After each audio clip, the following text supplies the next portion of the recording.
Research, Science and Technology, Honorable Minister for Lands and Regional Government, Honorable Minister for Trade, Industry, Regional Integration and Employment, Honorable Minister for Finance and Economic Affairs. In a similar note, and pursuant to Standing Order 100, the Honorable Minister for Health presented reply to the report of the Select Committee on Health, Disaster and Humanitarian Relief Parliamentary Inquiry on the Acute Kidney Injury, AKI. Honorable Speaker, the August Assembly witnessed the tabling, consideration and adoption of the following motions. 1. Pursuant to Section 79(1)(c) of the 1997 Constitution, motion for the consideration and ratification of the financing agreement between the Government of the Republic of the Gambia and the European Investment Bank on electricity restoration and modernization project, also called the Gambia Renewable Energy Project, finance contract or loan for the component 4 of the Renewable Energy Project, amounting to €8 million. 2. Motion for the consideration and ratification of the financing agreement between the Government of the Republic of the Gambia, the Sustainable Energy Service Company, SESCO, and the European Investment Bank on the Gambia Electricity Restoration and Modernization Project, also called Gambia Renewable Energy Project. The investment grant for component 4 of the Gambia Renewable Energy Project, amounting to €24 million. Both motions were tabled by the Honorable Minister for Finance and Economic Affairs. The Assembly considered and ratified the Convention on the Law of the Non-Navigational Uses of the International Waters 1997 Watercourses Convention and the Convention on the Protection and the Use of Transboundary Watercourses and International Lakes, done at Helsinki on the 17th March 1992. These motions were tabled by the Honorable Minister for Fisheries and Water Resources. Honorable Speaker and Honorable Members, in terms of bills, the August Assembly considered or passed the following bills during the session. 1. The Local Government Amendment Bill 2023 by the member for Brikama North was passed, and 2. Prevention and Prohibition of Torture Bill 2023, the Mutual Legal Assistance in Criminal Matters Bill 2023 were passed, and the Anti-Corruption Bill 2019 under consideration of the National Assembly, all by the Attorney General and Minister of Justice. 3. The State-Owned Enterprise Bill 2023 by the Honorable Minister for Finance and Economic Affairs is recently passed. Honorable Speaker, honorable members, the following reports of the mentioned parliamentary committees were considered and adopted. 1. Report of the Standing Committee on Public Enterprises on the State-Owned Enterprises Bill 2022 by the Honorable Chairperson of the committee. 2. The report of the Select Committee on Tourism, Arts, Culture, Youth and Sports on its countrywide tour 2022 by the Chairperson of the committee. And 3. The report of the Standing Committee on Human Rights and Constitutional Matters on the Prevention and Prohibition of Torture Bill 2020 by the Honorable Chairperson of the committee. And 4. The report of the Select Committee on Trade, Regional Integration on the Labour Bill 2022 by the Chairperson of the committee. And 5. The report of the Gambia delegation to the first ordinary session of the Pan-African Parliament 24th 4th October to 10th November 2022 in Midrand, South Africa, by the chairperson of the committee. 6. The report of the Standing Committee on Public Petitions. On the petitions report from the Woolly East Animal Protection Association by the chairperson of the committee. And 7. The report of the Standing Committee on Public Petitions. On the petition report from the Gambia Ports Authority, GP, by the chairperson of the committee. A report of the Select Committee on monitoring the implementation of the government projects on visit to the project sites 2022 by the chairperson of the committee. And finally, 9, the report of the Select Committee on health disaster refugees and humanitarian relief contributed to health facilities 2022 by the chairperson of the committee. Finally, Honorable Speaker, today this August Assembly is here to commence the motion to stand adjourned, the trust and confidence bestowed on the Assembly by the citizens with its corresponding expectation is well within the notice of this August Assembly. Therefore, I would like to seize this opportunity on behalf of both halves of the Assembly to reassure citizens of unwavering commitment of this August Assembly to serve the supreme interests of the nation diligently without fear or favor, affection or ill will or any kind. This Assembly takes special note and is collectively alive to public outcry on allegations of corruption in public offices and special attention placed on Anti-Corruption Bill 2019. The bill has commenced its journey through the consideration stage and undoubtedly will be read a third time in the second ordinary sitting of the Assembly. The Assembly is committed to fighting any form of corruption and will exercise its powers to fullness if and when necessary. Honorable Speaker and honorable members, collectively we can overcome the economic, security and other social challenges we face as a people and nation. In our national conversation on all matters concerning our beloved country, more especially on matters of security, we must, as a people, especially National Assembly members, be cautious in our public utterance because the implications could be enormous. In this holy month of Ramadan and Lent season, I call on all citizens, especially businessmen, to be considerate and fair in their dealings with the state.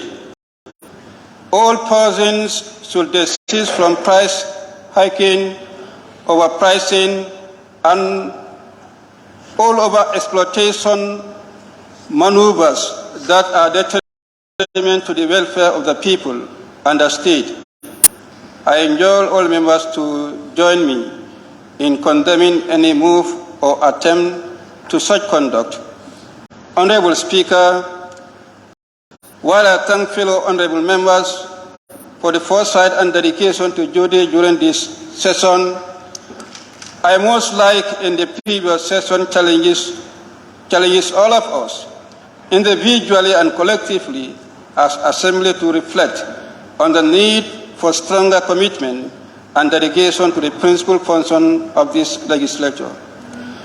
We must remind ourselves that notwithstanding the diverse and sometimes the cumbersome engagements members are faced with, we cannot negate our core function, especially as it relates to attending sittings. I therefore join the Honorable Speaker to echo the call for renewed commitment by all of us to the service of our beloved Republic. This we must do because the entire nation look up to us to deliver. Honorable Speaker, thank you for the manner in which you have continued to handle the affairs of the Assembly competently and professionally. I pray that Allah the Almighty grant you the strength and wisdom to continue steering the affairs of this Assembly. I equally extend the same appreciation to the Deputy Speaker for competently deputizing for you service during this sitting, and then I thank you for that. Honorable Speaker, honorable members, I also would like to appreciate the Clerk of the National Assembly, his deputies, and the entire staff of the National Assembly Service for all the support and services rendered to honorable members during this session. And I thank you. Honorable Speaker, I beg to move.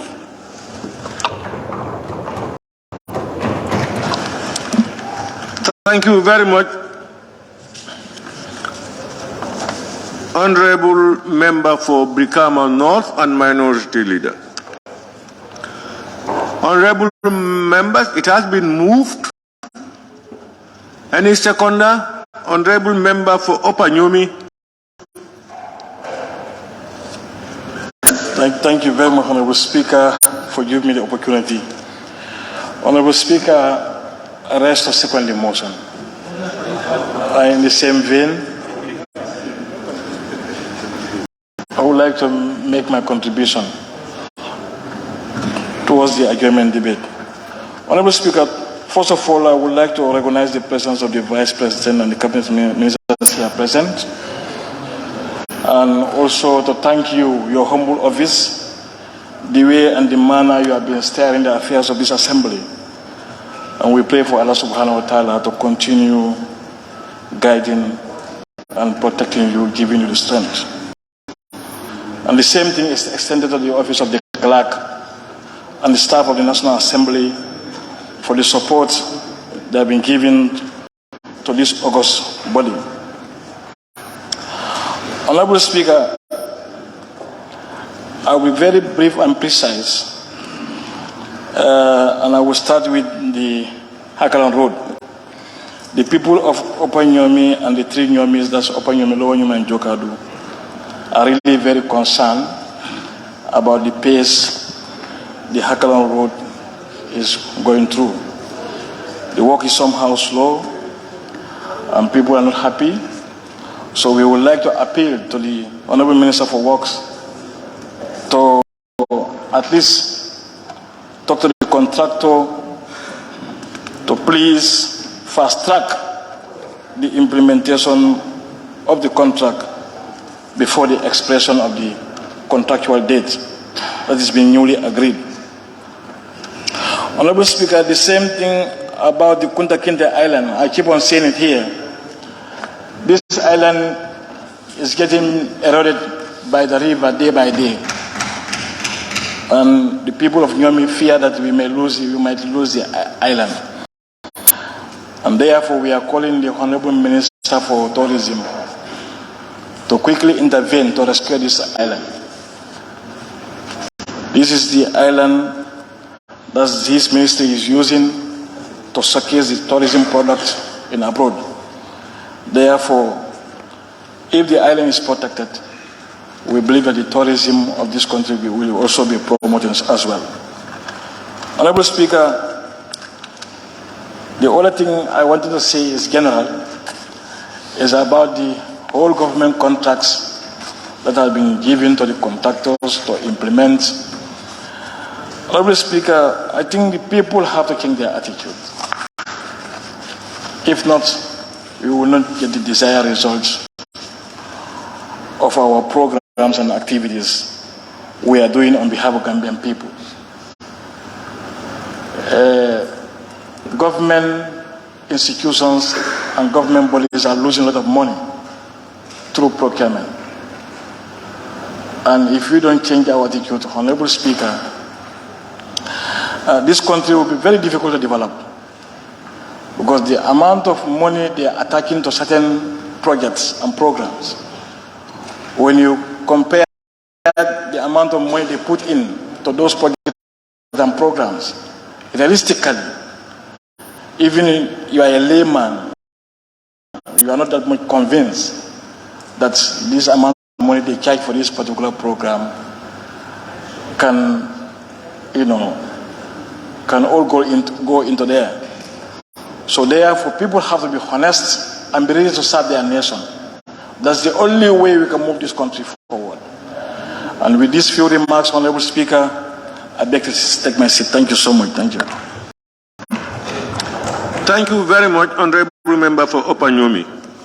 Honorable members, it has been moved and seconded that this assembly stand adjourned and die.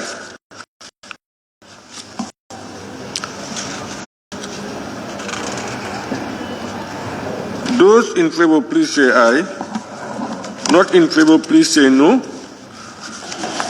Any honorable member now may take the floor, beginning with honorable member for Nyanija. Thank you very much, Honorable Speaker. And then thank you very much, Honorable Minority Leader, for heavily moving the motion on the adjournment debate. Honorable Speaker, I wouldn't take long. I just want to emphasize on a few things, but first of all, starting with my constituency. Honorable Speaker, adjournment debate upon adjournment debate, we keep saying the same things. We have problems rather, and some of these problems are still persisting. And as representative of the people, as their advocates, we will continue talking about these problems unless and until they are solved. I have to admit there are progress made in certain areas, but still more work needs to be done in certain areas too. First of all, I will start with the issue of telecommunication. I think we are among the very few districts where, as you will go, you might tend to use the networks in other countries than even the network that is available here. It is difficult and it is disheartening to say that sometimes you even want to make an important call to Nyanija, but you find it very difficult. Some of these GSMs, let's talk about the one that is for the government, especially Gamtel. If you have a Gamtel line traveling to Nyanija, I think it's better you substitute it to another line, because the network there is very, very poor. The other networks, some of them are trying, but we still need more intervention in that area. I know they are doing business, they are in the private sector, but as their representative, as these are the voices they are telling me, it is right for me to say it here. All the GSMs, we need interventions in Nyanija to make sure we have a very stable network. And we also want to enjoy surfing the net, connecting with our people in the diaspora and so on. It is a problem if you go there to connect to the internet and so on. Just even sometimes to even make simple calls. So the Honorable Minister of Information, please help us in that area. The next thing I will move on to is something which is not new to anybody here in this August Assembly. That is our rice fields. You see, if we stand here and talk about issues that affect our people, these are issues that we feel from the bottom of our heart. The rainy season is approaching, maybe by June. And even by December, this past December and January, I wish you just have time and visit our people. You see how they are struggling to get their hard-earned harvest from these rice fields. They use these roads, which you know that they are not secured, deep waters, muddy waters. There is no access, complete no access. Still now we are using this traditional way of cultivating rice. And many people here always struggle to go there and say, I need this type of rice, I need this type of rice, and so on. But if they know the struggle our women are going through to get this rice, honestly, you will appreciate it and then you will come into our favor. So our cry is access roads to our rice field. It is still lacking and then we need intervention in that area. The Honorable Minister for Agriculture. The other thing I will move on to is water and electricity. It's still a problem. There are communities without water, though I have to say thank you, the government of the Gambia. They have provided some boreholes to many communities so far, and even some philanthropists have also helped in by providing community boreholes here and there. But there are still communities that were benefiting before from boreholes, like the communities of 𝒂𝒄𝒄𝒏𝒆𝒍. They were having a borehole, but by then the community size was very small, and now there is a health post there. Now that small borehole is serving the entire 2 communities plus the health post. Sometimes they will stay for weeks without even having water, because what they will prioritize is only the health center. Sometimes the health center, they will even have to sort into local wells. They have to go to the local wells and make sure they fetch water to be able to attend to some of these patients. So the borehole that is presently in 𝒂𝒂𝒄𝒏𝒆𝒍, that is serving these 2 communities plus the health center, it is virtually not functional, though sometimes they do have small water, but it's virtually not functional and it needs to be upgraded because there exists a health center and these communities are growing rapidly. The other thing that I will move on to is the issue of electricity. We've been hearing and then we've seen people from 𝒂𝒂𝒄𝒏 come, survey, even paid some compensation to some farm owners, but still now we want to see the pole standing so that we can benefit like the people of Baribu and so on. If you look at the stretch from Nyanija up Pasalum up to Kawo, there's nothing there still. So we definitely need intervention in that area. Honorable Minister for Energy. The other thing that I will also just want to thank, not comment, the issue of our roads. Honestly, Honorable Minister for Transport, we are grateful. Though the progress is a bit slow, but I understand the challenges. We are all aware. But I just want to say thank you to the government of the Gambia through your ministry. We've been lagging behind, but now we've seen ourselves part of the Gambia. The last but not the least that I want to talk about, Honorable Minister, is the issue of the National Health Insurance Scheme. The National Health Insurance Scheme, this is an act of parliament that we pass here in this house. As chair of the health committee, we've engaged them to see how far they have gone with their progress and so on. They have conducted the registration of over 1.2 million Gambians so far. But they have challenges, they are facing difficulties, and these difficulties, I think it's only important and wise to say with my colleagues, National Assembly members, that's the issue of funding. There are sources of funds identified in the Act, but it is sad to report that these sources of funding are not forthcoming, according to them. So we need to intervene in that area. As chair of the health committee, we will intervene and then probably write a report and bring it to the floor of the House for the information of all members so that we can all be at the same wavelength and see how best we can help. Because the National Health Insurance Scheme, it's our own making, it's our own doing, it's our own baby, this August Assembly. So we can't be passing laws and then employing people, running institutions, and at the end of the day, the purpose it is made for is not meant. So definitely we need to intervene in that area. And I can assure you our committee will profile into the issue and revert back to this August Assembly and for us to definitely do something about it. So, Honorable Speaker, I think basically that's what I have. Just want to thank you and thank everybody. Thank you.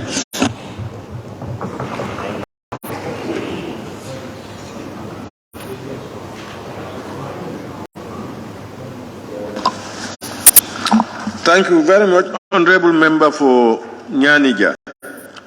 And I invite the Honorable Member for Old Joshua.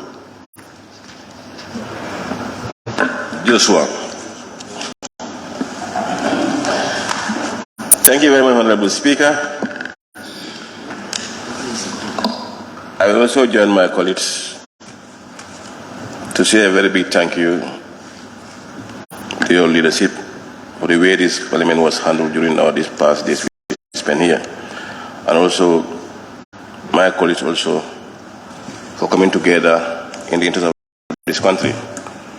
Honorable Speaker, let me start with my area first, and that's my famous minister, that's the Ministry of Works and Transport.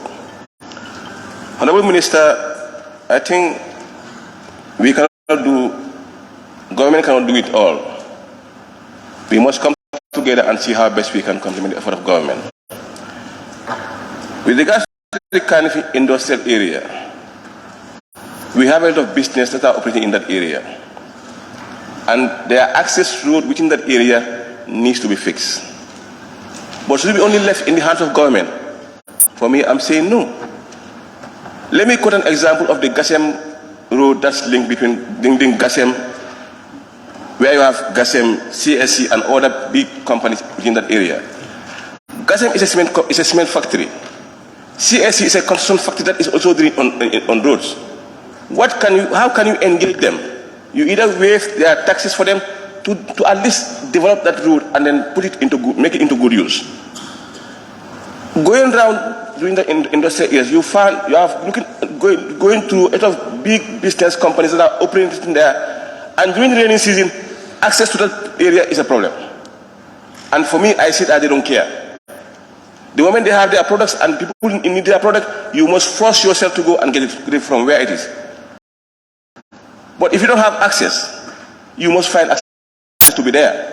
At least it costs you more during the rainy season to get to those areas than this time. So, Honorable Minister, I'm suggesting, if possible, with the Finance Minister to sit and engage them and see how best they can contribute. Honorable Minister, on the OIC project, I think my area also benefited a lot, and we are still benefiting, and we're still looking for more. But the road that's linked between IEC Jawel to TK Motors, the contractor, as far as we are approaching the rainy season, yes, currently he's on this compartment and then doing his, backfilling. We are appealing to him to fast track the work, because those people within those areas are also complaining for access. So the moment it is fast, it's going to ease traffic. And there also the one important road within the Joshua GTCI area that links to Canifing Estate. That road between GTCI and Old Joshua, that back road, we have enough space there to connect from the main highway to Canifing Estate. Honorable Minister, the last time I engaged your director, we went on a tour, we looked at it. There was a road that was supposed to connect from the cemetery, between the two cemeteries of the Muslim and the Christian cemetery, that comes out to Old Joshua and petrol station, currently Oryx. It's no more happening. And they were planning to transfer it to the industrial area. I said no, let them bring it to this area, at least it's got an easy connection between Canifing Estate, before going to Jimpex, which is always a busy area, connect through GTCI and then to Canifing Estate. Honorable Minister, I think that thing needs to be looked at properly. Honorable Speaker, coming on to the Ministry of Energy, I don't know why will I call it. During Ramadan and then the rainy season, we always have a problem with NAWEC. We always see on and off every day. And currently, on this current month of Ramadan, I think NAWEC needs to improve. And we don't know the reason why it is happening. Why does it always happen during the month of Ramadan, that we always have this on and off during this month of Ramadan, and also during the rainy season? What can we do now? Because currently everyone needs light. Especially when you fast and break your fast, what do you need to do? You're thinking of having cold water to take care of yourself. But if this is not happening, you need to put a lot of stock in your fridge to at least serve you for long. And then if you are experiencing kind of on and off, it might be a problem. So let's now see what they can do and help. Honorable Speaker, on 𝒂𝒄𝒄𝒏, I think one of the colleagues has mentioned it here. We need to support 𝒂𝒄𝒄𝒏 to come back to where it used to be. My example is very clear. 𝒂𝒄𝒄𝒏 are now struggling. They are struggling This was an area that people used to be very proud of working.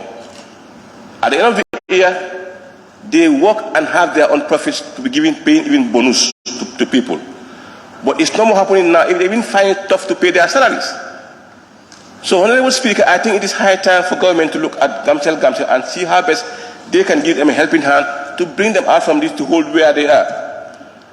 And that can only happen when we support them as a government.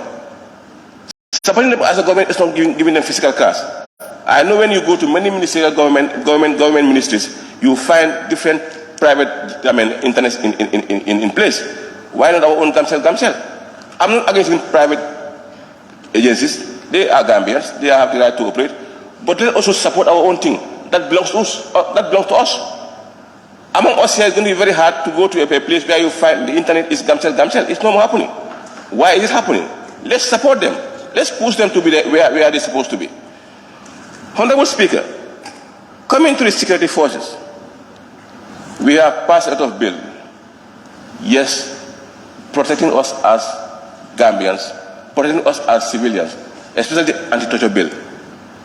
But what are we preparing for those security forces that are dealing with us every day? What is their security? Every day they are being attacked. Every day they are insulted. Nobody respects them anymore because they are not secure. They need that security to be also that can guide them. Yes, they do know their limits. But currently, it's very hard to call a police officer to come even to arrest an individual in your own compound. Because if you come, you have no arms to work on. The little thing that you have is your handcuff. And even to handcuff somebody, the person must use force on you. If the individual hits you, what do you expect the police officer to do? So the police officers are no more secure. And that security aspect of it needs to be looked at properly, Honorable Speaker. I think the Minister of Interior should with the Parliament to see how best we can secure these people. The last time it happened in Kanifing, where a security officer with his gun attacked by a civilian with a cutlass. He must find his way out because he cannot do anything. The guy came with his cutlass and the police officer ran away with his gun.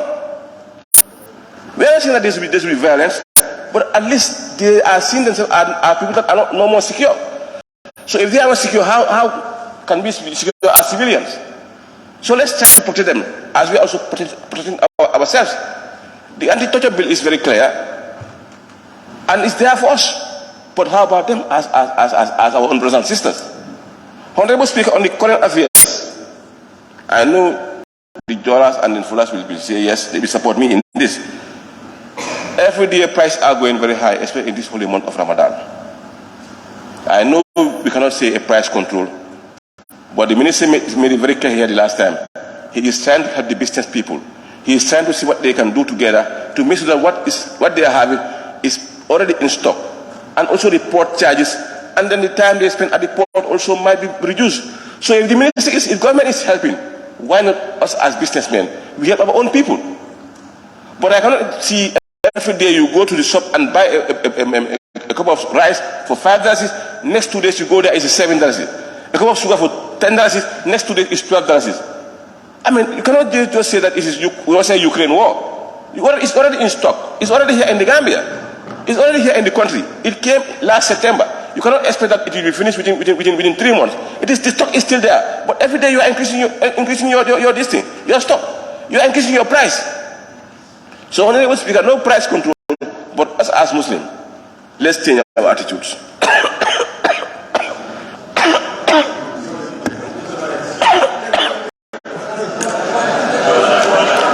Take water. Take water. I'm not a jola, I'm a serial. Let's see what we can do, Honorable Speaker. Honorable Speaker, I think you completed my time. Let's see what we can do and then see how best we can help ourselves.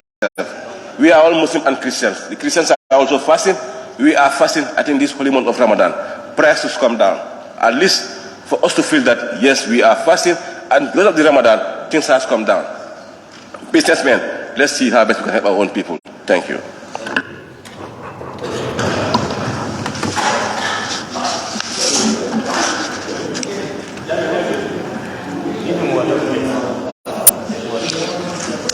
Thank you, Honorable Member for Joshua constituency.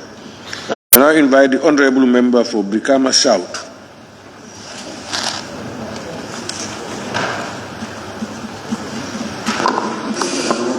Thank you so much, Honorable Speaker. Honorable Speaker, I would definitely like to touch this area, the ADB water project that was approved in 2019. It was a 100 million project which has a lifespan of 5 years. But the minister was here yesterday and he told us that it has been extended. But the most interesting part is 2 of my communities are affected by this particular project, like Kitty and Medina in particular. But Honorable Speaker, it's very, very unfortunate up till today, nothing has been done in these areas. And I'm a little bit worried whether actually Medina and Kitty are going to benefit with this thing. I've been following, but I know from now onwards I will personally go to the minister to discuss with him and see way forward how are we going to deal with this issue. I think Kitty is a vulnerable community in terms of water, and they are very close to an area where these boreholes are situated. The closest community is Kitty, and they are the most vulnerable in terms of pipe borne. I think this is an issue that needs to be addressed. Already it has been captured up till today. The 5 years has elapsed and it has been extended. I only came to know that yesterday. But I will, as I said, I will still follow this issue. Likewise, Medina. I think Brikama is very central, and there are a lot of boreholes that are situated in Brikama. But up till now, we have a greater number of our communities that are not having this pipe-borne water. So this is a problem that I want to put the attention. Going forward, I also want to look at the issue of the feeder road and drainage systems in Brikama, particularly the market area. In fact, if you look at it, the rainy season is not very far. Sometimes there is always a row between the drivers and some of the jewelers when there is this price increase because of the drainage issue. Honorable Speaker, there are 2 major roads that has been approved in 2022 budget. That is Brikama, Buffalo to up to Mandinaring. And up till today, this has not been, there is nothing that has been done towards this thing. From 2022 up till today, this has not been constructed. And Brikama Jida towards Tubakuta. And this is a very interesting bypass. I vividly remember the then minister dispatched a team. We went to these areas and they have taken, the design was out, they have studied the roads and the design were out. And up till today, I'm not hearing anything regarding this particular roads. But I know I will still engage the present minister and see what is best. How can we come together on this issue? Honorable Speaker, I also want to talk about the military range in Brikama. This has been a special problem where we've been engaging from the 5th legislature, from 2017, we've been talking about this issue. The ridge is at the center of Brikama, where we have all the schools in this area. And when there is training previously, they used to mount a red flag. But currently, it's a cosmopolitan center where you have a lot of people. But we are not only subjected to noise pollution during training, but worst of all now, because if they are on training, there is loss of life. And this is a problem. The last one, I think we went up to the State House, we had an engagement with the Vice President and some elders from Bulunda. And it was agreed that this is going to be relocated. But up till today, the place is still occupied by the military. And we have a problem. They promised that the place is going to be remain as that of the military, and they are going to build a military hospital. And up till today, This has not been done, and sometimes there are some exercises that we have to relook at it. Honorable Minister for Defense, I think will also work with you. Going forward, I also want to talk about the fish market in Brikama, where there is always a problem between the fish market and the area council. Yesterday, the minister was invited here, and he said they are still waiting for the Japanese to come and fund this area. And I want to believe the fish market is at the center of Brikama market, where the council is there on daily basis to collect the market dues and so forth. So I think collaborating with the market, there could be a way out to make sure that the issue of the market drainage system is completely be remedied now. Still now, Honorable Speaker, I want to talk a little bit about my border end, the level of encouragement, particularly Dar es Salaam, Dimbaya, and Bajira. I think this has been a concern. We are losing our territorial integrity. Seriously, we cannot accept a foreign country invading our country and claiming those communities as their communities. And this has been a problem, and I have been singing this for almost more than 5 years, and up till today, there is no remedy to solve this problem. And the trend in which it is going, we need a solution to it, without which we'll have a problem. Because in this particular community, I've been saying, Dar es Salaam in particular, we have 2 alcalis, one for Senegal and one for the Gambia. And this has been a problem. Interestingly, currently there is a school that is established in this particular community, and they are teaching French in that particular school. You know, talking to other people to send their children to these French schools. So these are issues that it need immediate intervention. The level of encouragement is very alarming. Finally, I want to talk about the cost of living in the country, as alluded to by the member for Joshua. The cost of living is a serious problem in this country, and it's not merging with our source of income. I think we're talking about the anti-corruption. For us to control those things, I think we have to look at salary restructuring in this country. And at this time in the Ramadan, it's very confusing. The price hike is another thing. But the most unfortunate part, you go to 2 different markets. The cost of this mobile is going to be completely different from the same mobile, the same specification in other places. So you have this price, the varying prices that need to be controlled. One commodity, the same specification, you have different prices. So this is something that we have to look at it. And currently, as they alluded to, we are in Ramadan. But if you look at the cost of living, it's terrible. How are we going to work on our salary to restructure it in order to match the source of income and the cost of living? And the other part that I want to talk about, that's the compensation package.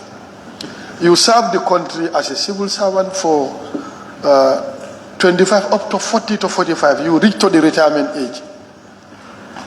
Every month pay social security. What they are giving you at the end is a problem. I think this is something also. That is why in certain areas people refuse to go for retirement. They will tell you we are retired but not tired. You recycle them in the form of project. I think in order to address that, we have to look at the compensation package. The take home is very important here. You cannot, because I cannot be a breadwinner of my family, paying my tax for 45 good years. At the end of the day, you give me a few thousands that you are even, I'm going to be a liability on my family and the society. So this thing has to be worked out seriously so that we can also enforce the issue of corruption in this country. I think that is going to be my final intervention. Thank you, Honorable Speaker. Thank you very much, Honorable Member for Brikama South. I now invite the Honorable Member for Bunduga-Kunda. Thank you very much, Honorable Speaker, for giving me the floor. I want to use the opportunity to thank all the honorable members for fully participating in this ordinary session. And equally, I want to thank the honorable ministers for also coming to at least respond to our questions. And yes, Honorable Speaker, I think whatever I have here is going to be a repetition of my people, for me representing them in this chamber here. So the issue of water is still a concern, because I just want to be direct. And last time we raised the issue, and still now nothing has been done.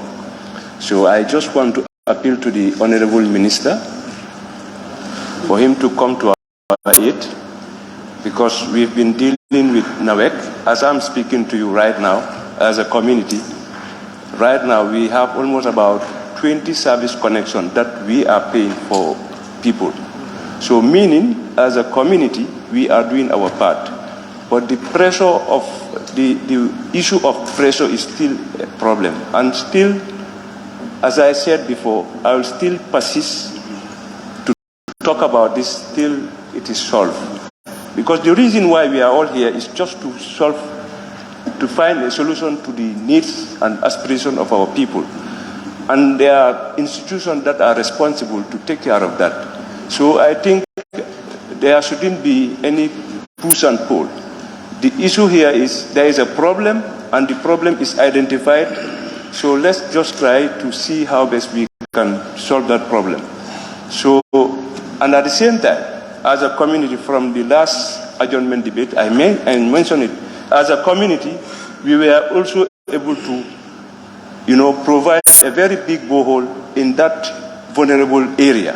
So meaning, in Bundung, we are doing our part. So we just want the government and the stakeholders, the right institution, that is 𝒂𝒃, responsible to solve our problem.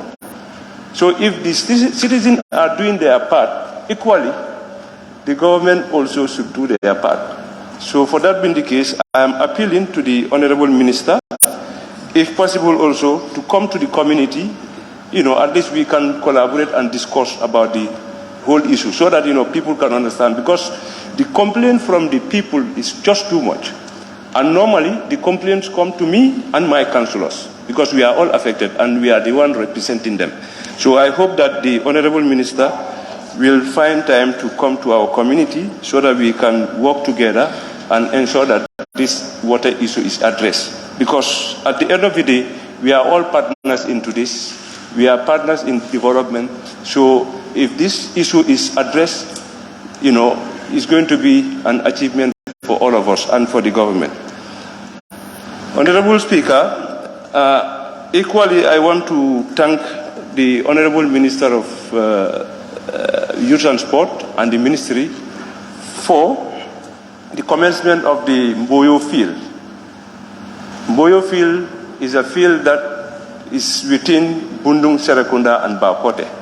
So last time we raised the issue here, and thank God the contract has been signed, and the stakeholders from the community last week, we all sat and discussed about it with the ministry. So the project has started, and we hope that the contractor will at least adhere to the contract agreement to ensure that the work is done at the specific period of time. So for that being the case, Honorable Speaker, equally I want to thank the Minister of Works, Transport and Infrastructure for the Bundung Highway. Yes, we appreciate it, but right now the way and the manner the work is going, the people of Bundung are not happy, because they dug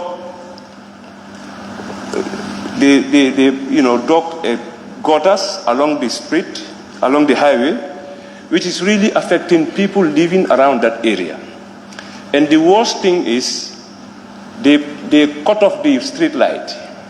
In fact, that should even ease the movement of people into their compound and the economic activities of people who normally do some businesses along the highway. So really, we want to appeal to the minister, because right now, the way those holes are, if the rain comes, I don't pray it, but I'm foreseeing disaster happening, because there are small kids living around that area. They can fall into those holes. So I'm appealing to the Honorable Minister. I know you are very passionate about this project, but the contractor, I think you need to, talk to him. Because, in fact, there is no safety signs, there is no safety measures put in place. Last time there was a taxi that fell into that hole. And the taxi driver took the responsibility of everything to remove the taxi and, and take care of everything. And the contractor was there and he came, he never wanted to talk to the taxi man, driver. So, and I think to respect people, because whatever we are doing for our own people. So even though we have a project for them and it's going to benefit them, but equally they should be treated fairly. I think as a country, this is what we need to do. Honorable Speaker, I also want to talk about the annual float that the people of Bundung Farokono experience. For us as a community, we don't want to be into this on annual basis, where when disaster comes, government will react. So we want the National Disaster Office through the Office of the Vice President, when disasters happen, like right now, in 3 months' time, we'll be into the rainy season. At least it's high time we come to, they come to the disaster-prone areas so that at least they can assess the area and see how best we can put up a temporal solution to that. Because actually, it's not fair to the people to be experiencing float on yearly basis. And at the end of the day, we react by giving them monies and food and whatever. And those things are all cost. So the best thing is just try and mitigate it. So, Honorable Speaker, equally in terms of governance, I think we need to, at least promote and encourage a good governance system, because we are talking about, sometimes we do talk about corruption and whatever, but for me, I believe corruption is an act. So people need to love their country and be patriotic and do the right thing. Because if you want to really develop our country, the only way is to love your country and love the people that you are serving. Because the reason why we are all here, because we are elected to represent and change the lives of our people. So for that being the case, we are accountable to our people, but the technocrats and others are also equally accountable to us. So for that being the case, we all have to work together to ensure that at least the service that is expected from us, we try to ensure it. And equally also, the issue of phony, checkpoint and whatever, what is there, I think the Minister of Defense is also better to call up a stakeholders meeting of the whole region so that we can discuss this thing and see how best we can address this issue. Because equally, they are also part of the Gambia, and we think that, at least if they are not happy, it's the responsibility of the government to see how best they can come up with a solution so that, the issue can be addressed. So on that note, I want to also use the opportunity through the Minister of Regional Government and the area councils. You see, the way things are at this current moment, there shouldn't be competition between the ministry and the area council. You are partners, so, and I am appealing to the ministry and the councils for them to see each other as partners and work towards common goal. So for that being the case, I want to use the opportunity to thank the people of Bundung for bringing me here. So, Honorable Speaker, thank you very much.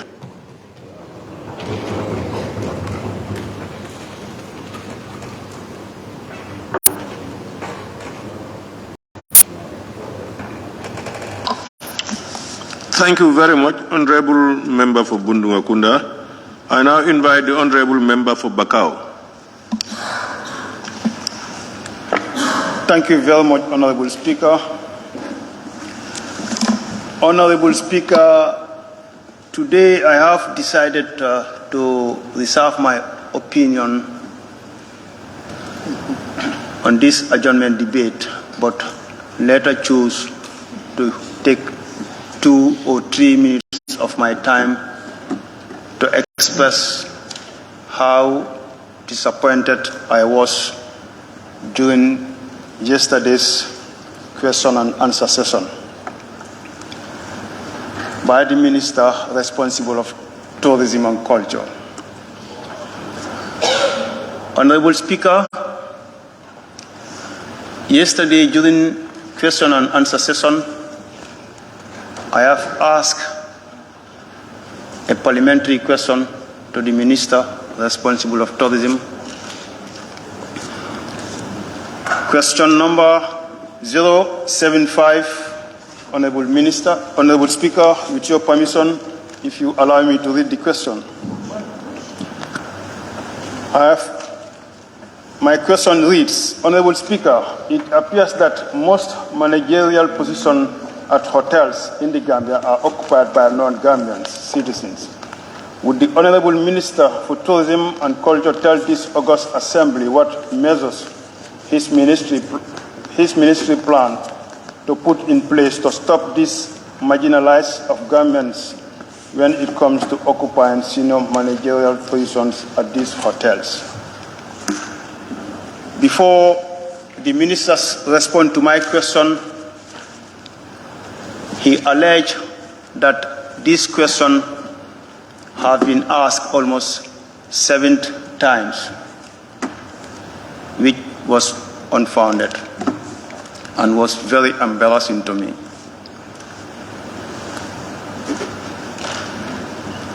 Asking a question 7 times, Honorable Speaker, I think it is my responsibility and my civic right to come up with a question, even if I am to ask 100 times. It is my responsibility and my civic right as people's representative. I am coming up with these questions as indicated by the Honorable Minister 7 times. It's for a purpose, because the response that I need for this particular question is still yet to be exposed by the Honorable Minister. So that being the case, Honorable Speaker, through you, Honorable Speaker, I want to express my disappointment to the Honorable Minister. Anytime Honorable Minister responsible for tourism appears before this National Assembly, he behaves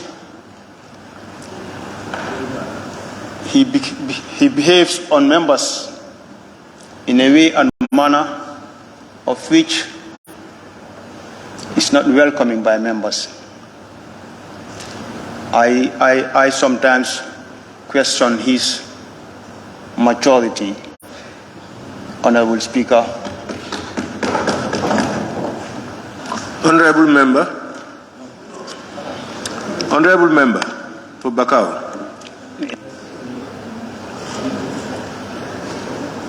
Look at your statement, please. Speaker, you are just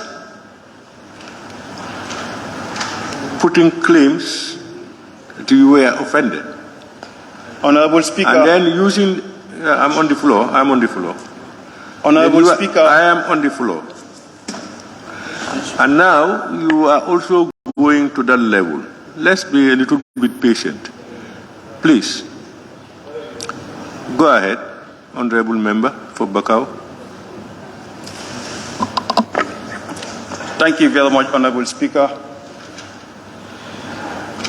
According to my research, Honorable Speaker, The Honorable Minister for Tourism, within 5 years, traveled to Germany more than 10 times, and that's one destination. If the Honorable Minister of Tourism traveled to Germany for 10 times, why should my questioning for 7 times be a problem to him?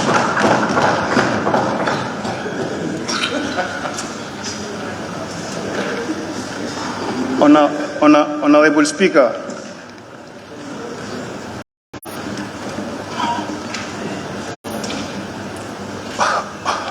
Honorable Speaker, I have said earlier that I have decided not to say anything, but then the way and manner of which my question was treated yesterday forced me to use these 2-3 minutes to express my anger. And through you, Honorable Speaker, it's unfortunate that the Honorable Minister is not in the Assembly. I don't want to backbite him. I would have preferred him to be here to listen to what I'm going to say to him. Honorable Speaker, though he is not here, but I'm 100% sure that the message will be passed to him by honorable colleagues. Honorable Speaker, after expressing my anger, I would like to take my seat. But before taking my seat, Honorable Speaker, since the Honorable Minister for Energy is in attendance, I'll put it to you that these days I'm experiencing water problems. It takes me days before my people have water, and I have the same complaint with some of my electorates. So since you are here, please take note and see how best you can help. I thank you very much, Honorable Speaker. Thank you very much, Honorable Member for Bakau. And Honorable Member, it is our responsibility to protect the integrity not only of the institution but of parliamentarians. And I think we are duly protected even by law. But as a people's bantaba, I will just caution that don't be easily irritated. That will dampen your spirit to move ahead, to push for what you want for your people. Parliaments usually are challenging. It allows for dissent, different opinions, etc., etc. So I would just want to say that if, for whatever reasons,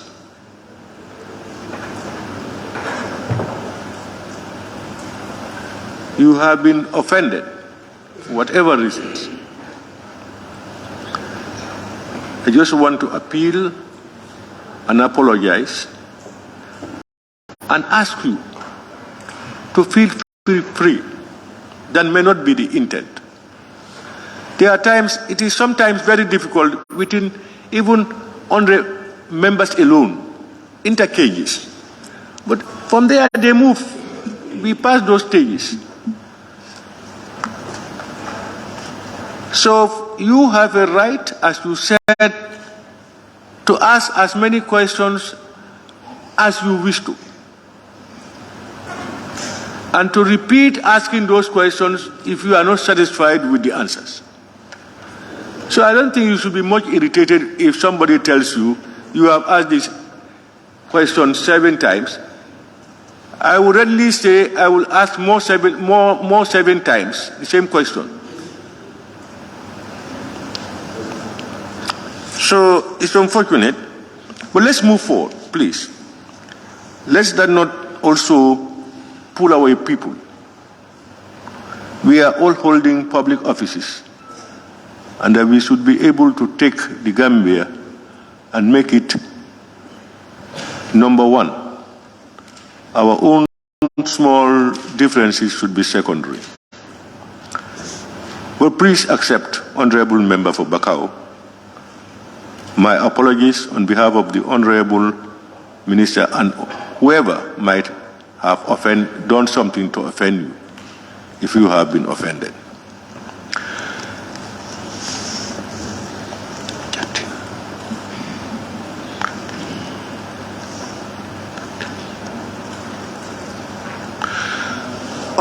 I now invite the Honorable Member for Nyani.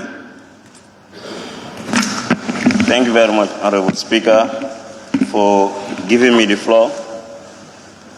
I would like to seize this opportunity to join my colleagues to thank you and your staff and the entire members of this House for their dedication towards the completion of this session.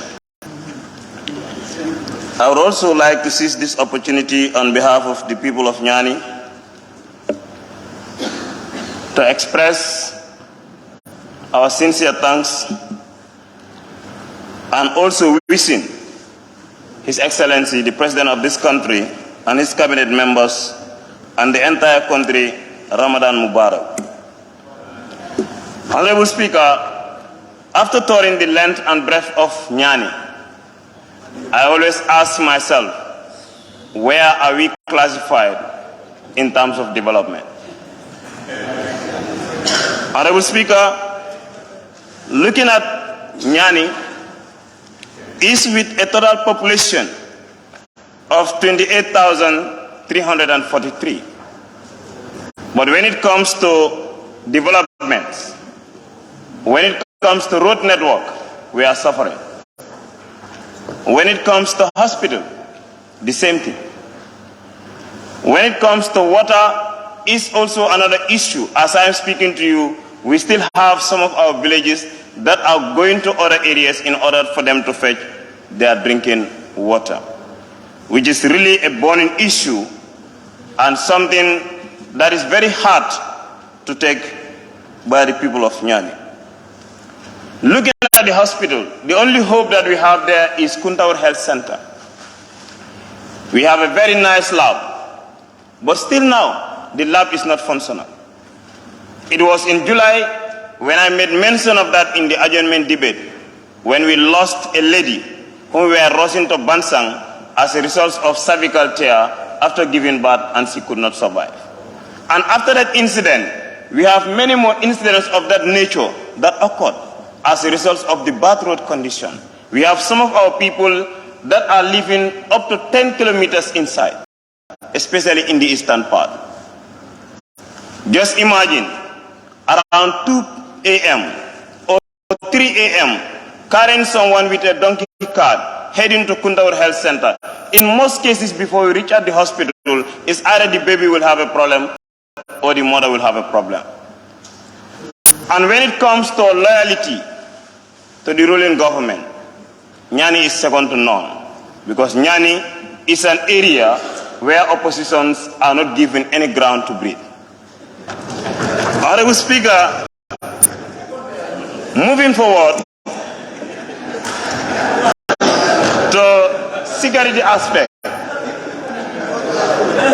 When you look at the security aspect in Nyani, it is seriously alarming, and we definitely need to do something. I've said it here in last debate. When there used to be an annual attack, and even last month, or the month of January, on the 10th of January, just a minute to 2, they arrived in Wasu. And they were patrolling freely. Our securities, the PIUs that we have in Wasu, or the police officers we have in 𝒂𝒐𝒊𝒏, they are not armed. These people come out with their guns. What do? They have to sit in their various offices. When they explained to me, I told them that you people even sit there. If it was me, I will manage to escape. And they were there for sometimes moving freely. When they went to Oil, they targeted 3 places. Reliance had a bad experience the other time. So they decided to manage their savings in a way that they cannot penetrate it. They went to Reliance, but they cannot access anything. They went to another foreign exchange bureau, EASY, and there they were able to access 11,600 with a laptop. From there they moved to Oil, whereby they were able to take $136,000 in Oil. And we are hoping that they are coming back. They are just by the border. We are appealing to the Minister of Defense to help us so that at least if we can have regular border patrol in Nyani, or if we can have at least a PIU camp in 𝒂𝒐𝒊𝒏 or a military camp in the border, at least to minimize these attacks. They will come with their double cabins. Just get themselves masked, do their operations, and move. Nothing will happen. Sometimes we will contact the military barrack at Lamin Koto, but all what they will say is that either we don't have vehicle to come or we don't have fuel. We definitely need to strengthen our security, especially in that area. Our lives are at risk because we are not far from the border. We just have 2 kilometers, and there are also certain villages that you know that they're bordered with Senegal. There, if you are not used to that place, you cannot even know here whether Senegal stops here or Gambia stops here. We are definitely appealing for something positive to be done in that particular area. Honorable Speaker, the other issue is, as alluded by the Honorable Member for Jos1 and the Member for Brikama South, variability of prices in this country. We need to ask ourselves, why? We cannot even see our coins now. Our 25 budget is very significant. We cannot see it. Our 50 budget is very significant. We cannot see it. And our $1 is now going. Where are we? Time will come. Our young ones will even find it difficult to know 25 budget. And all these currencies are of importance to this country. Something that is costing $7 or $8, if coins are not available, they must make it a round figure, and that's going to be $10. And that is also another contributing factor that is making commodities and things very expensive. When it comes to fares, where you should pay $17, because we cannot access coins now, they will say that it's going to be $20. And if you look at the drivers and other apprentices, they are not even complying with the tariff at all. The transport union need to do something about this. Anything that affects the drivers is bad. Anything that affects the passengers is good. We need to do away with it. If it was something that affects the drivers, within a day, they will call for a strike. Passengers are not happy. They are not suffering. From here to Banjul, sometimes to Brikama, you pay more than 4 to 5 fares. They will say 𝒂𝒐𝒊𝒏, 𝒂𝒐𝒊𝒏 Latrikunda Tabokoto Lamen Farato Brikama, before we reach at our workplace.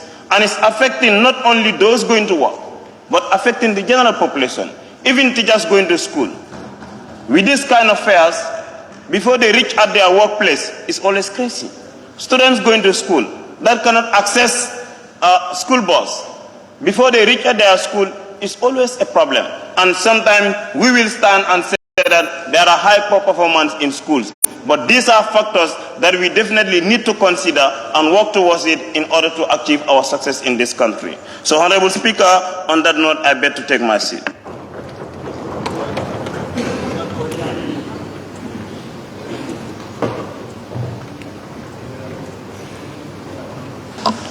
Thank you very much, Honorable Member for Nyani. I now invite the Honorable Member for Ilyasa.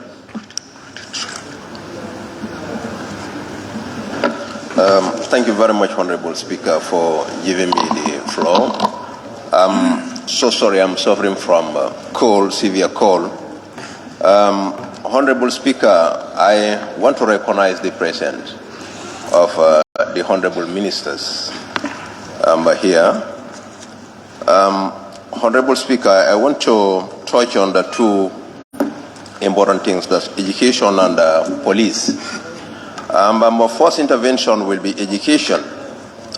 Honorable Speaker, concerning Ilyasa Basic Cycle School, Ilyasa Basic Cycle School is the oldest school in the North Bank region. But the condition of this school today is just horrible.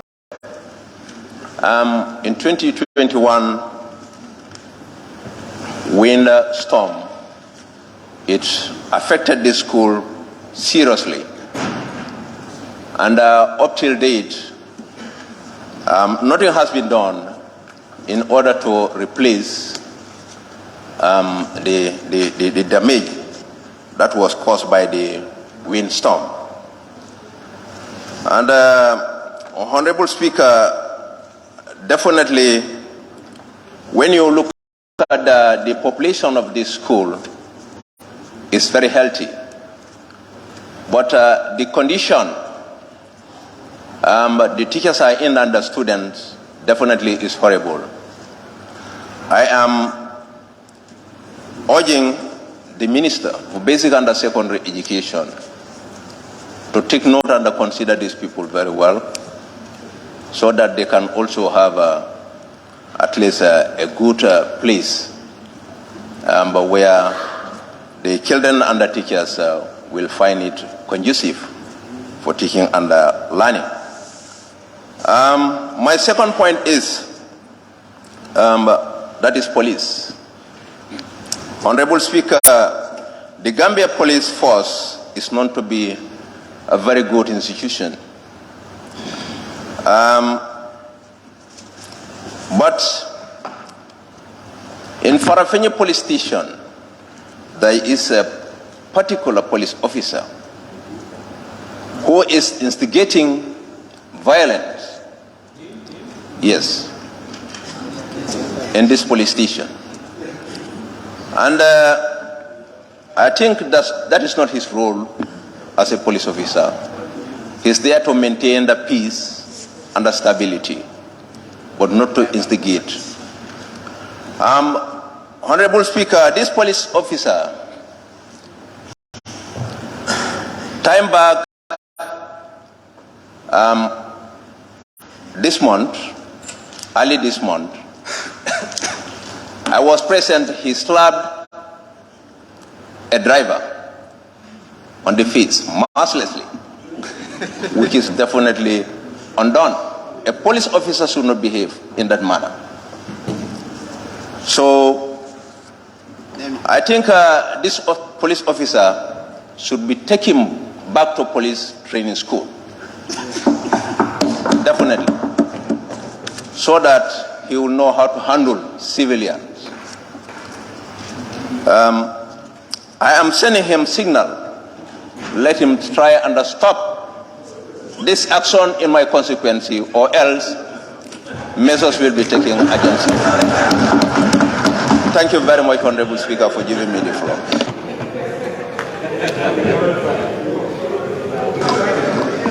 Honorable Member, I missed your last words.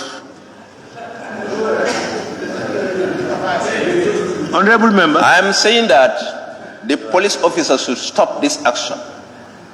If not, action will be taken against him. That's what I'm saying.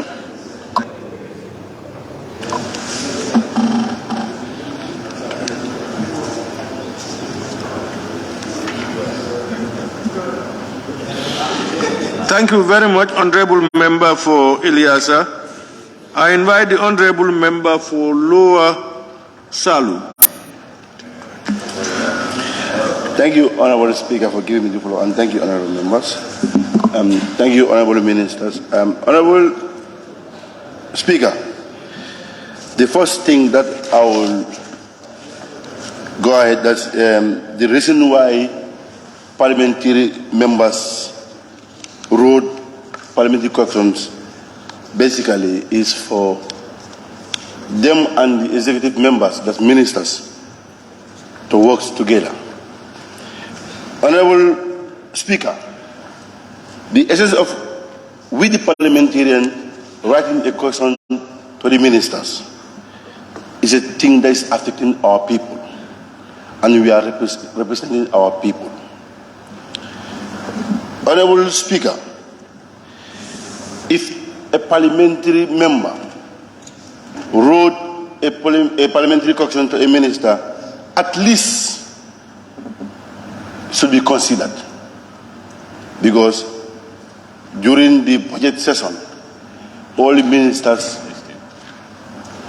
during the budgetary session, ministers asked members to increase their budget allocation, which we all dance to their tune and assist them on that. Then if things happen like this, we have concern for our people. If we also ask these questions should be treated well. Honorable Speaker, there was a parliamentary question that I made in this house.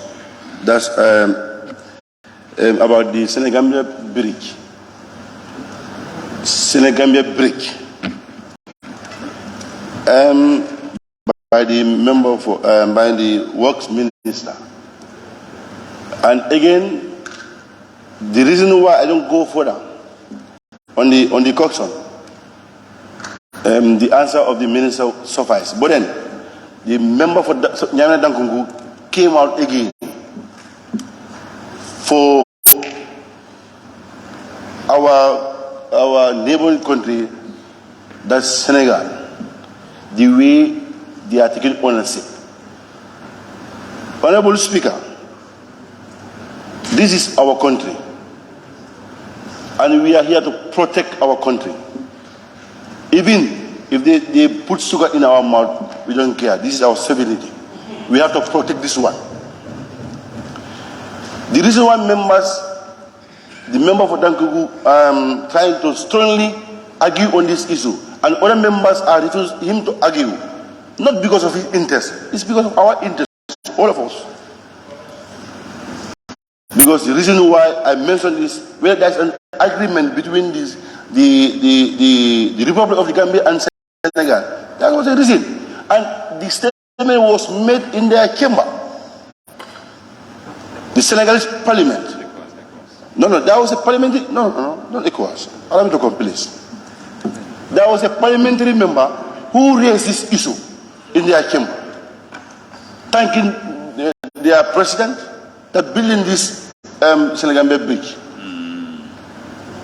And we as a former, as a member of monitoring government project, this bridge was, the first design was 1973. Then, unfortunately, and this government built this bridge. If the member is trying to put things across for the betterment of our people, let's not protect what is not happening. Members, please, we are not here to live service things just to go like that. I'm not that person. I'm just trying to save our people, which the member, the honorable minister dealt with, but we are also trying to ask the honorable minister also, because he said he don't want to make a public statement here, but we are also asking you also to go ahead that ensuring our Gambian people that there's no agreement, and in fact to go extend making a press release on this issue, because the bridge is ours, not Senegalese bridge. Thank you, Honorable Speaker. And Honorable Speaker, the member for Joshua and Nyanija. Honorable member, I don't know, you made some, you seem to allege against members for saying or accepting something. I don't hear that. Okay. The member for Dankungu was... I understand that the member for Dankungu raised the issue... My time. Yeah. and that was at ECOWAS. It was not at the Senegalese this thing. It was at the ECOWAS Parliament. But you made some statement against members that we should do something, as we have not done something right. What went wrong that you want to advise? That's what I want to hear. No, I don't say we don't do something right. What I'm saying, the essence of writing this parliamentary caucus, there was a video circulating. I understand that. Allow me to come, Honorable.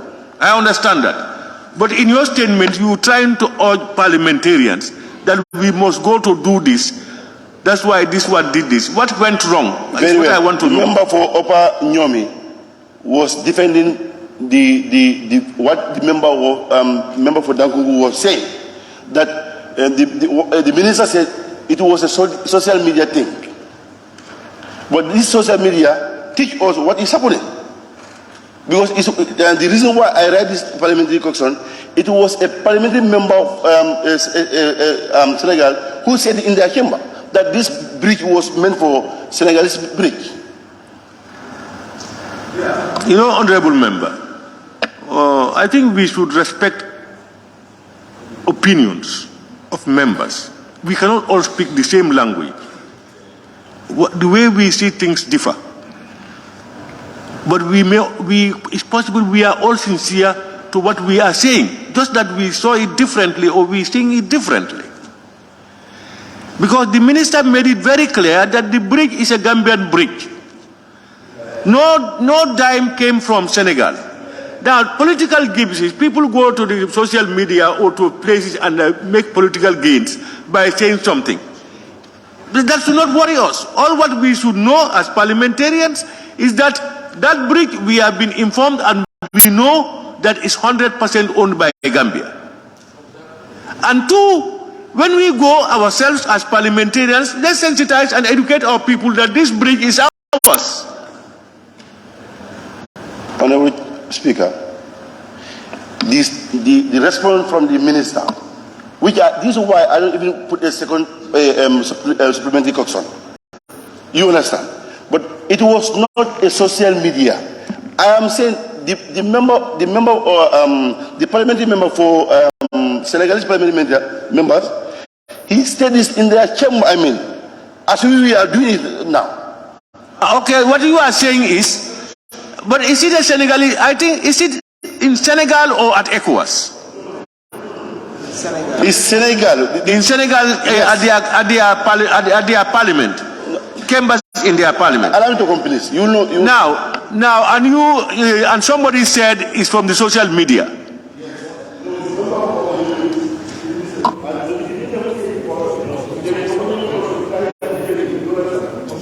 But what I was trying to say is both their parliament and ECOWAS parliament. You understand? Yeah, I think your bad side is that it's not from the social media. No. It's not from, but we have that. That is just gone, and you have debated it here. We have agreed on it. Whether it's social media or not social media, the truth is that bridge is Gambian bridge. Whether somebody says it somewhere that it is owned by Africa, it's Gambian bridge.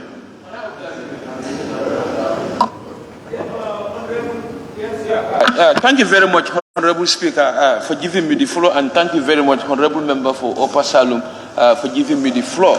Probably the Honorable Minister was not the minister when this bridge opened. I was there when this bridge opened. We went, we put the Senegalese flag, small flag, Gambian flag, big flag. The Senegalese came, they say no, all these flags should be equal. We put their servicemen behind our servicemen. They said no, all servicemen should. We asked them what they said. They sponsored that bridge. But I was a fool. This was not a local room, but I was present. They said they sponsored the bridge.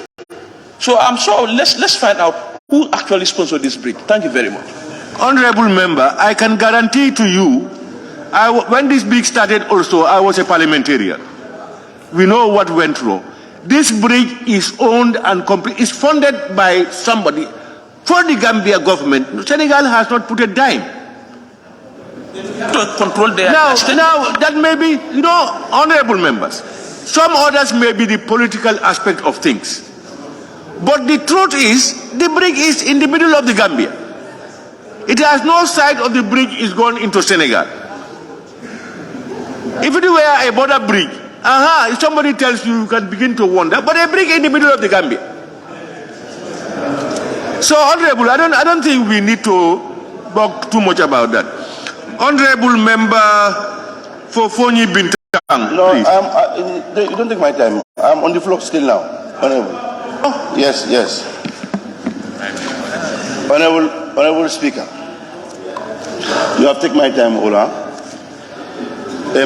Honorable, the essence of we represent our people to safeguard our sovereignty, Honorable Speaker. I respect the Honorable Member response. This is why there was no supplementary. But I'm also putting to the members too. We are not here just to defend what is undefendable. Please, not that the response of the minister that I'm against. No. But I was putting to you that it's a member like the way I'm representing my people. That member also is representing his people like that. He said it in their chambers. So I have no problem as far as the minister is dealing with it. I have no problem with it. Honorable Speaker, the second part is the issue of this telecommunication. We need to revisit Pura, Honorable Speaker. Pura, I am not seeing any significant object on Pura, what Pura is doing on this GSM operators. Honorable Speaker, today the most expensive line is Africell, the GSM operators. Already Gamcell is killed by one of our own people. These are the poor people who kill these companies. Honorable Speaker, the most expensive, I mean. And again, you can buy your credit. Within seconds, this credit go off. If you call them, they said check your settings. Whether there is a upgrading system, I don't know. Honorable Speaker, they are looting our monies. Honorable Speaker, Pura need to revisit these companies, the way they are operating. Honorable Speaker, and again, as I am making my investigation, they only submit their audit financial report in Dalasi account, but not the dollar account. And I heard that there's 2 accounts that they are dealing with. They only submit their accounts on Dalasi, which is audited. Honorable Member, you have 2 minutes. Don't look at the clock. Nobody.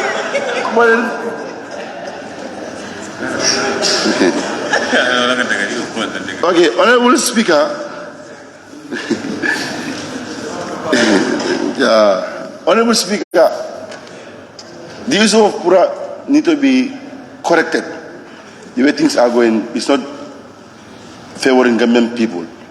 They are buying their internet at a cost side, and the service is not well received by the Gambian people. And there's an issue in Kaude before yesterday, Honorable Speaker. I also talked about the Honorable Minister for Works to check on our ferry system.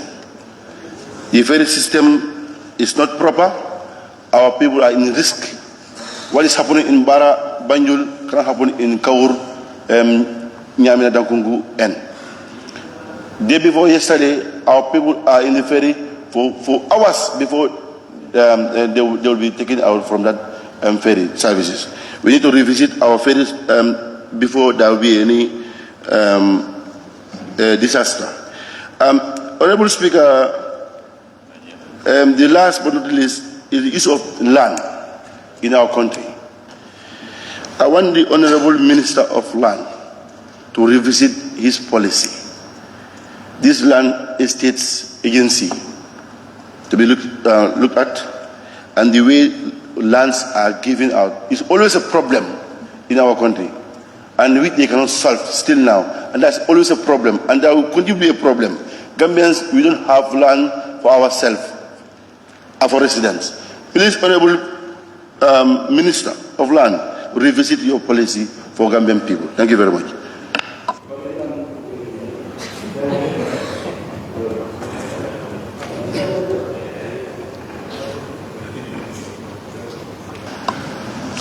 Thank you very much, Honorable Member for Lower Salem. Honorable Member for Fonyi Bintang.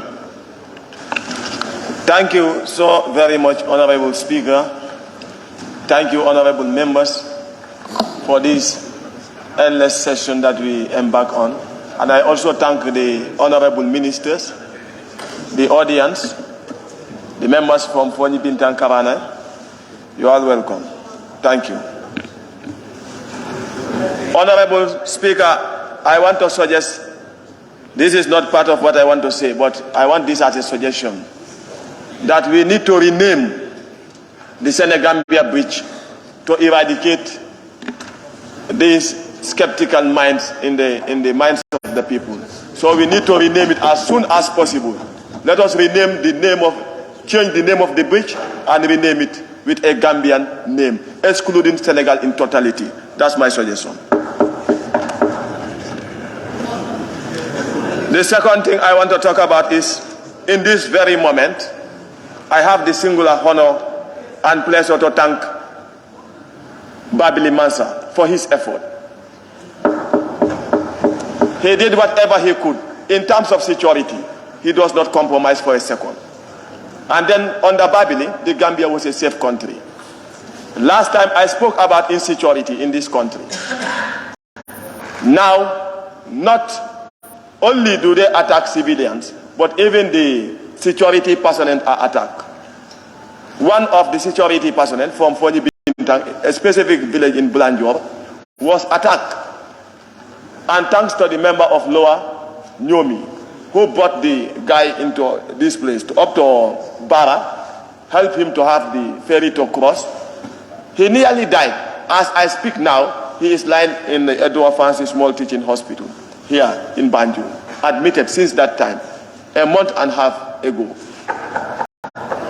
So the issue is so sad. When the security officers are not secured, who will be secured? This is why it's a necessity and it's very important for us to recognize the effort of Babili Mansa in trying to secure this country. And not only that, but the only advice that Babili gave to His Excellency was, do not compromise with the issue of security. I said it again. I wish he adhered to that advice alone. And the ministers, I wonder, what are you advising the president? Because you are the technocrat in the ministries. And you are expected to give sincere advice to the president on what will take the nation forward. For instance, if you are the Minister of Agriculture, you should be able to come up with plans on how to attain food self-sufficiency. But if you are unable to come up with such plans, a lot of questions will be asked regarding the competency of that minister. The nation is hoping on us, the members of parliament and the honorable ministers. So it is your duty as a minister to advise the president on what will take the nation forward. We are looking at the commodities day in, day out. Today, if you go and ask a bag of rice, it's $1,800. $1,800. How much are we paying our civil servants? Did we increase our salaries? How much did we increase? And how much is increased in terms of commodity? These are serious issues that we need to look into. And these are not things that we should take for joke or hearsay. We cannot hear things and see things and leave them as they are. Actions need to be taken urgently for the Minister of Trade. This is very important. And I think this is one of the most important things that your ministry should try and work on.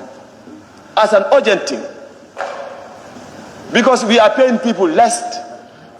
And at the end of the day, we have things that are escalated. The price of things are escalated day in, day out without control.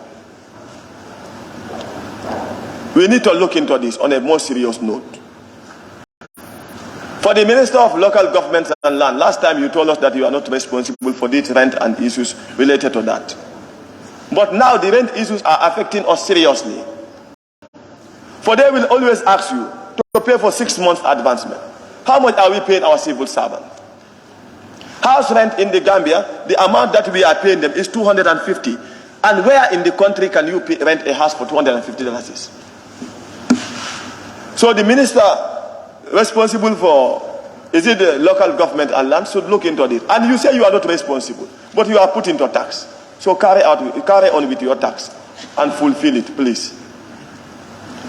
For the Ministry of Basic and Secondary Education, I urge you, sincerely, from the bottom of my heart, to try and come up with clothing allowance for teachers.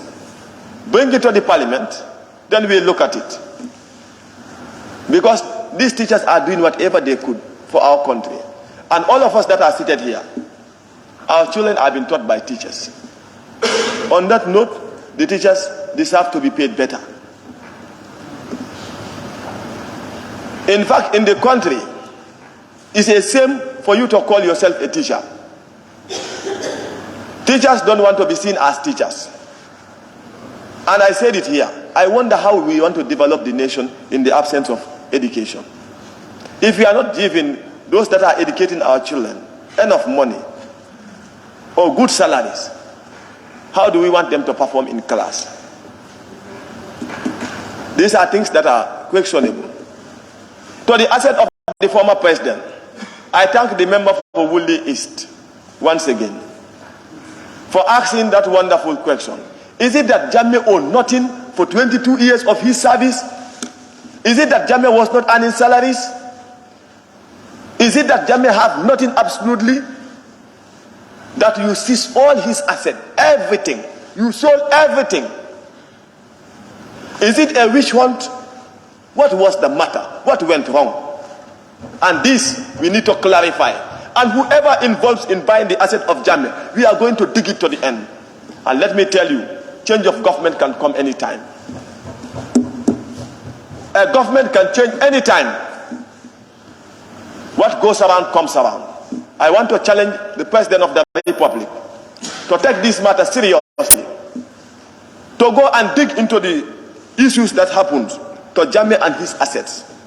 Even his compound in his own home, where all seized, frozen, is unaccepted. And whoever bought this compound, be prepared, be very, very prepared, on concrete grounds. Point of order. We are going to stand by it. Point of order, Honorable Speaker. The point of order, Honorable nominated member, I think, Fatou Yes. Jawara. I'm rising on order 29.6. The name of the President of the Republic of the Gambia shall not be used to influence the Assembly. Let the Honorable member withdraw.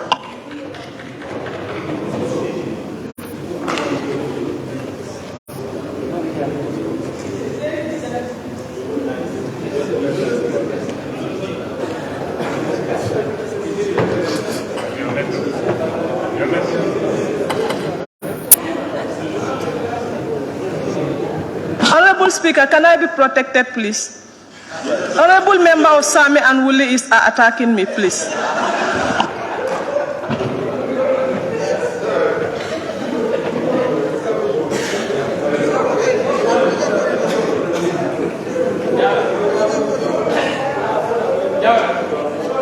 Honorable member, can I get clarification?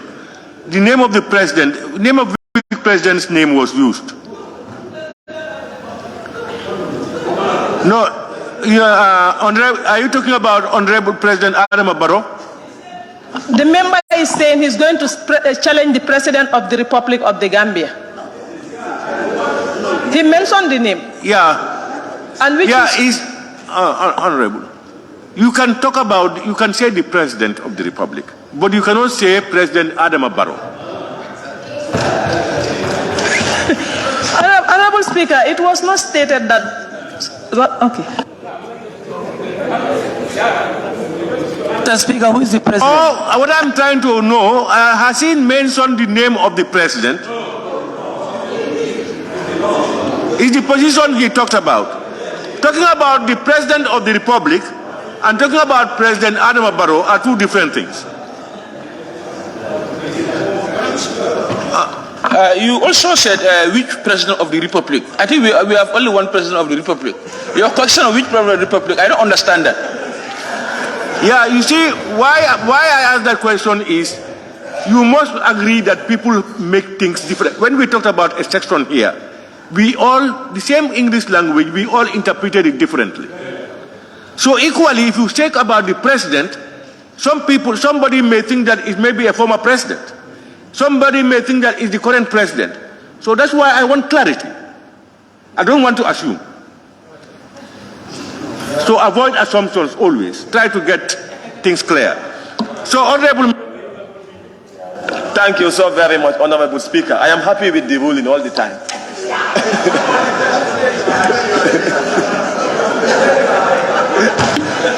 Thank you. With regard to the former president and his assets, the Honorable Minister of Justice, we are waiting, anxiously waiting, for us to have the list, and the list is yet to be given to us. We wait in eagerness to see those that bought the asset of the former president and assets that you are yet to sell. Please, we want to know all. And then, when accountability comes, we will settle whatever we want to settle. But this country, we must defend it. And we must defend those in power. For those in power also, it's their duty to defend those that pass before them in whatever they have done in a just manner. Because what goes around comes around, which is very, very important. On that note, I finally want to thank the honorable members for the tireless effort that they have carried on. Thank you.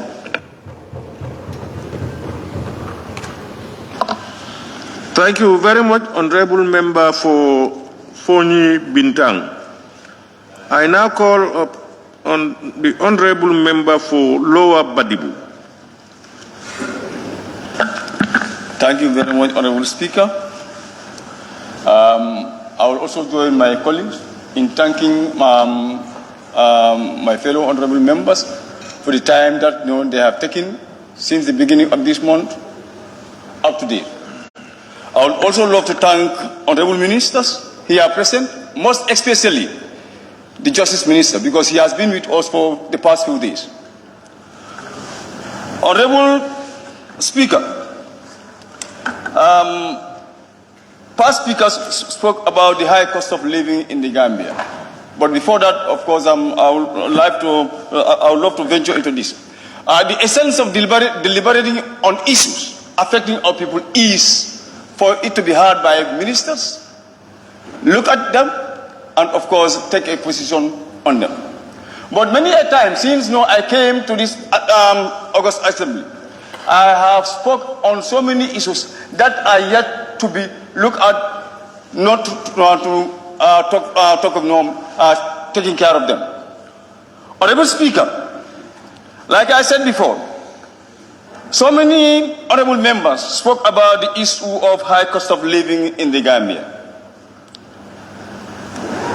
I have a strong belief that the issue of when we want to do something about the high cost of living in the Gambia here, all that we need to do is to venture heavily into agriculture in order to fight food insecurity in our country. Honorable Speaker, there are farmers in this country. If they are given an opportunity, they can supply the Gambia with a lot of food supply for our country, for our people. Honorable Speaker, to invest heavily into agriculture can lead to so many positive developments for our people and our economy. One, it can lead to the creation of jobs for our youthful population. And it can also stabilize the price of basic commodities, because we all believe that at the moment the price of basic commodities are of course skyrocketing. I have the strong belief that if we want to stabilize that, the government should look at agriculture and invest heavily into agriculture. That's the only way we can fight these food insecurity in which everybody is talking about. Of course, many a time, people shift the blame to Ukraine-Russian war. Before that, it was COVID. Construction going on from Kerewale to Jawara currently. But if you look at the size and the shape of the road, it's too narrow, Honorable Speaker. This particular problem is now being directed to the minister responsible for Post and Communication. The road is too narrow. Two vehicles will not pass on that road at the same time. Those of us who are very much familiar with that area or that part of the country, they can attest to this fact.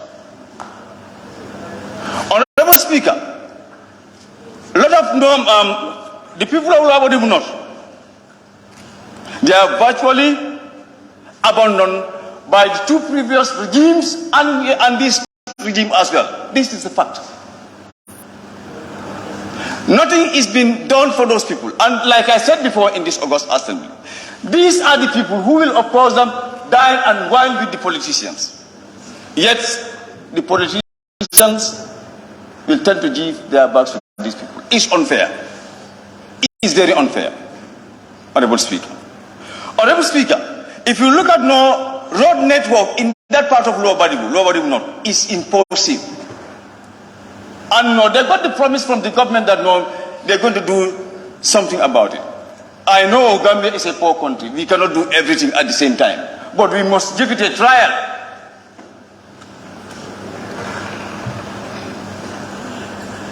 This is the fact. Honorable Speaker, coming to the issue of agriculture, the women in Lower Badibu, those who are involved in horticultural activities, are facing a lot of difficulties. Sometimes you ask a question, what have these people done that the problem that they are facing, When they go to the Lumus with their with their produce, the prices of those produce are determined by the buyers, Senegalese for that matter.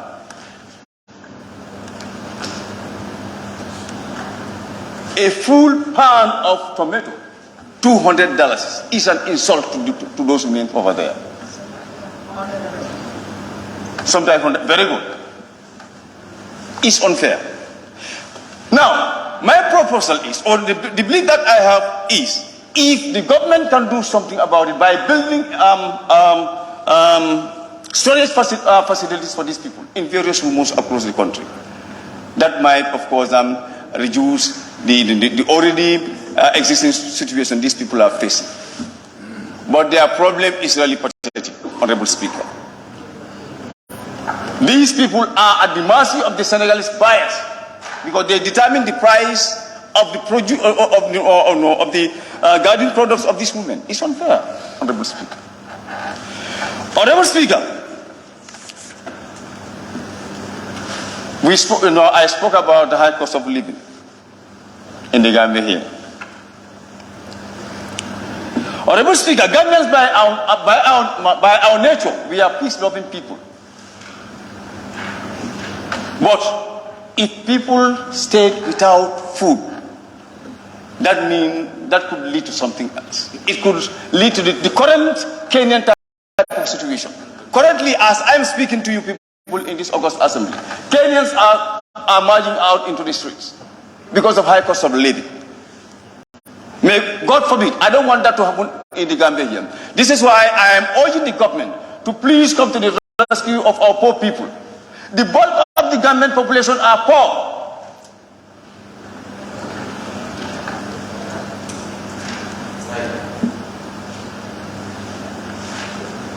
On that note, Honorable Speaker, I will urge the government, I will not appeal to the government because these people, we are all Gambians.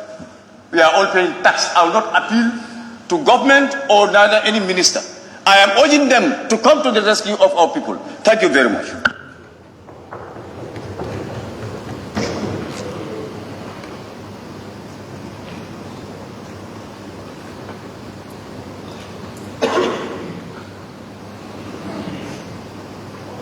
Thank you, Honorable Member for Lower Balibu. I now invite the Honorable Member for Kiang West.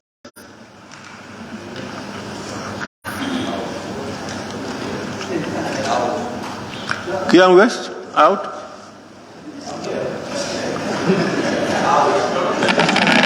Kiang West? Yes.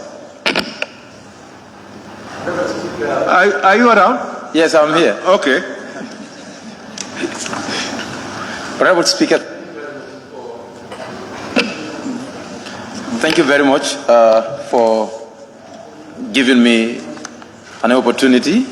I, first of all, want to thank Allah that we have witnessed the commencement of this session. And yet again, we have witnessed the end of the session. We've dealt with several national issues on the interests of the citizens of this country, as alluded to by the mover of the motion, stating the bills and the businesses that this session has dealt with. This has really indicated that the Assembly has really done justice to the oath that they've taken, the mandate they are vested with to take charge of matters of this Parliament. Honourable Speaker, I want to thank colleague honourable members, Honourable Speaker, including you, Office of the Clerk, Cabinet Ministers, and the media personnel who are always showing out the activities of this Parliament. But Honourable Speaker, always as I do when it comes to adjournment debate, the issue of my constituents stands paramount. We still want to re-echo what we've been talking about always, that the road of the Q-West constituents is still very static. The first phase is not completed, that one is standing, and the second phase is going. I don't know what kind of a project is that. The first phase is standing, it's not going, and the second phase has started. 30-kilometer road. What is covered, Honourable Minister stood here and said at least 80% of the first phase work is completed, but that's not completed.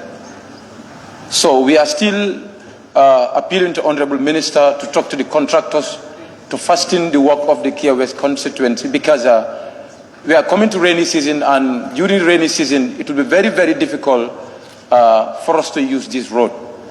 But despite the fact of all those observations, I want to thank the government for taking that bold step to give us that road, because several names were given to that road. Badimfasa Highway, Opposition Highway, even executives will stand and say if a passenger arrived at Brikama garage and their heads are with red, very red, know that they are from Kia West. So you coming in and recognizing that we are citizens and we deserve that work to give to us, I really want to commend that. But it has to be with quality and observing the principles of the contracts, to observe that programs are, projects are time bound, and those times should be respected, and the quality of work should also not be compromised. So, but I would really have to thank you for that. Honorable Speaker, good governance, rule of law, supremacy of the law is a very important pillar of good governance.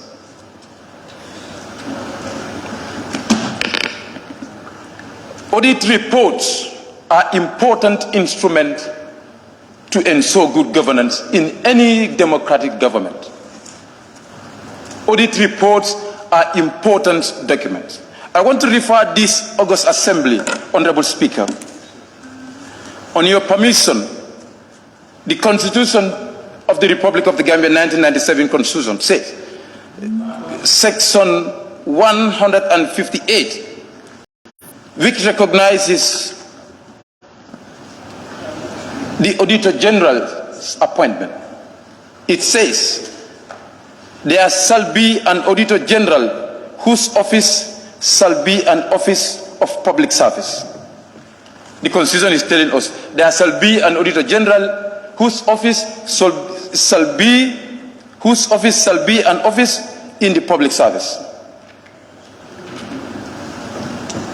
And in section 159 recognizes the establishment of the National Audit Office. It says there shall be a National Audit Office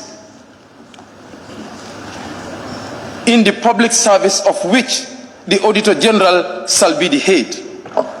Honorable Speaker, observation. I don't allow observation, please. You are not the Speaker. Order. Honorable Speaker, a statement coming from anybody, either parliamentarians or executives or any citizens, to degrade National Audit Office is unacceptable. It's very disappointing to hear this from an executive, to say the National Audit Office reports are opinions. They could be biased. This constitution still gives you powers that if they are not doing their job diligently, you would remove them. The president has those powers. If they are not doing their work diligently, this constitution have mandated you, the president, giving you the power to remove them from office. But publicly call them their audit opinion, those are opinions, they could be biased. If they are biased in giving reports, which means they violated the oath of office, and this is the violation of this constitution. If National Audit Office does that, so the president has every mandate to remove them when they do that, but not to sit in public and say their audit opinion could be biased. You are promoting corruption. This is unacceptable. I am calling on His Excellency to go out boldly and apologize to the Gambians, because the supremacy of the Constitution is paramount. And, Honorable Speaker, Section 14 of the National Audit Office Act 2015, Authority and Powers of the Auditor General. It reads, in the exercise of his or her functions, the Auditor General, A, shall not be subject to the direction or control of any other person or authority.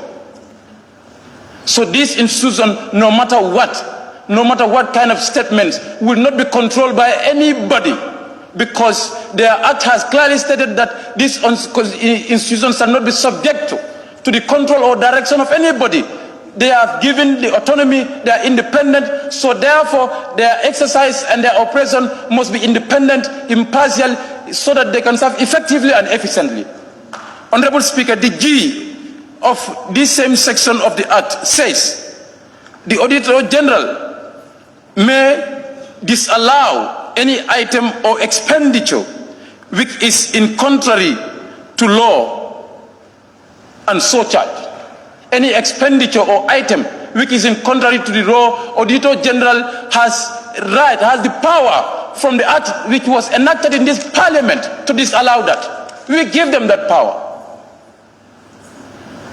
Honorable Speaker, government institutions should have to respect each other. We have to recognize the legitimacy of institutions. As Parliament, as ministers should recognize the legitimacy of this institution and our authority the same way we should recognize theirs, as well as other very institutions. Honorable Speaker, let me talk about the TRRC recommendations. Honorable Speaker, we want TRRC recommendations to be implemented and the draft constitution as well to come. But to my disappointment, if you want to talk about the then government is a taboo, it's not going to be possible. The Gambia will never make a mistake to forget about the history that happened in this country, and it will never be possible. So therefore, the name of the ex-president will not be a taboo in this country, and his atrocities will not be a taboo. We will talk about them so that the history will not repeat itself again. Honorable Speaker, politics against the national interest. Some time ago, I watched social media, I saw honorable ministers presiding over a primary election somewhere. I wanted to talk about it, and all of a sudden, National Assembly members, some of them went to attend a nomination of their colleague National Assembly members. Let's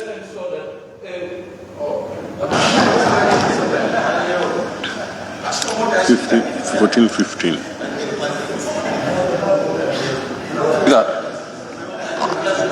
Thank you very much, Honorable Member for Kiang West. I now, Honorable Members, it is gone 14-15.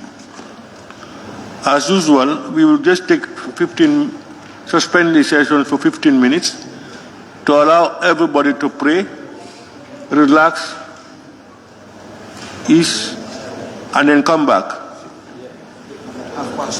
So it's 2:15. By 2:30, we should all be back again. Assembly is therefore suspended until 14:30 sharp.